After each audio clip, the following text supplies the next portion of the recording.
I must say, Stranger Things Season 4 has done one key thing, and that is get people excited for Stranger Things once again. Because after Season 2 and Season 3, which shared the same sort of formula as the first season, I think a lot of people are getting a bit tired up with the show, but with the Season 4, they've really committed that it's in the endgame now. In this video, we will be talking full spoilers, so that is your spoiler warning. With Season 4's Volume 2, we had 2 more episodes, which came to about 4 hours in total runtime, and I think it's done a great job to set up that final and 5th season. One of the big complaints from Volume 1 is that we didn't get enough time with Mike and Will and that storyline, but with this Volume 2, we definitely got a bit more of that, and especially with Will, we got some really emotional scenes with him. And as they were able to join up with Eleven, who wrapped up her storyline with Papa, it meant that they had a bigger impact on that final showdown with Vecna. And they weren't the only group who were able to help them afar. We also had our Russian group who were fighting off Demogorgons and Demodogs. And one of the big surprises from that storyline is that everybody survived. I thought maybe one of the Russian dudes might have died. But I am happy that they did survive, because a lot of the new characters on Stranger Things do seem to get a bad rub of the green and seem to always be the ones who die. Which takes us very nicely to Eddie, who of course did die. I know it's a shame because he was a really cool new character.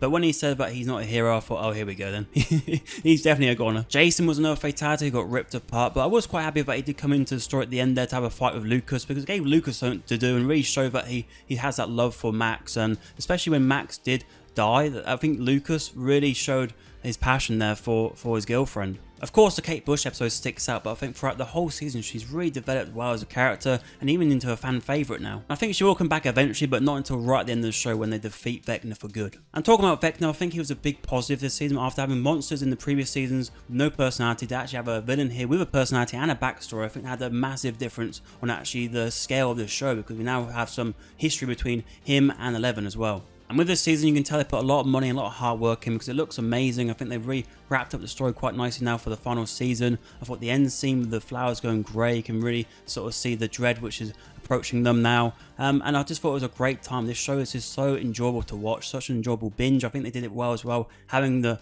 Volume 1 with a big bulk of the episodes and then Volume 2 for that final bit. And it even crashed Netflix because everyone was so excited for those final 2. The music's fantastic, the characters are really likeable. We have a lot of couples now, so with this final season, it could be quite an emotional one with some of these people dying. I do hope we do get some big deaths, maybe, because a lot of the deaths have been, like I said, the new characters. So if we do get some big deaths, maybe like a Steve or someone like that. I know everyone wants to save Steve, but maybe a character who's been there from the start to have that sort of weight of that Vecna is here and he's personal could be a good sort of start for that final season. But we'll wait and see when it does come out. But yeah, I've got to say, really enjoyable, and I'd highly recommend it for anyone who hasn't watched Stranger Things. But you tell them to watch this show, because after the first season, you can say, yeah, the first season was great, and the second season's okay, but nowhere near as good as the first one. The third one's, I'd say, a bit better, but this one they've really, I think, knocked out the park. But yeah, they're my thoughts on it. Let me know yours in the comments below, and I will also be doing a predictions video for Season 5 as well coming up. In the meantime, on screen right now, you can click to see our video for Obi-Wan Kenobi and our thoughts on that.